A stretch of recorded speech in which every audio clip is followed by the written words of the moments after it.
বাংলাদেশের ফুটবলে 4 বছরের বেশি সময় দায়িত্ব পালনের পর গত 30 এপ্রিল আনুষ্ঠানিকভাবে শেষ হয় হেভিয়ার ক্যাবরেরার অধ্যায়। এরপর থেকে কোচ নিয়োগ নিয়ে আনুষ্ঠানিক প্রক্রিয়া শুরু করে বাংলাদেশ ফুটবল ফেডারেশন, যেখানে হামজা শামিদদের কোচ হতে আবেদন করেন অনেক হাই প্রোফাইল যুক্ত কোচ। আলোচনায় সবচেয়ে এগিয়ে ছিলেন ব্রাজিলিয়ান কোচ রোজারিও মিকেল, যিনি ইতিমধ্যেই ফসকে গেছেন বাফুফের সাথে বনিবনা না হওয়ায় আর যোগ দিয়েছেন ব্রাজিলের একটি ক্লাবে। এখন আলোচনায় ক্রিস কোলম্যান। সূত্র থেকে জানা গেছে শেষ পর্যন্ত ব্রিটিশ কোচ কোলম্যানই হতে যাচ্ছেন বাফুফের পরবর্তী হেডমাস্টার। ওয়েলসের এই কোচ ওয়েফা প্রো লাইসেন্সধারী এবং ব্রিটিশদের ওবিআই খেতাব পেয়েছেন।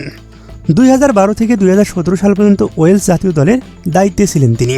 তার সবচেয়ে বড় সাফল্য হল গ্যারেথ বেলদের ওয়েলসকে ইউরো 2016 এর সেমিফাইনালে নিয়ে যাওয়া। 58 বছর পর সেটি ছিল ওয়েলসের সবচেয়ে বড় টুর্নামেন্ট। সেই সময় দলটি ফিফা র্যাঙ্কিংয়ে 8 নম্বরে উঠেছিল।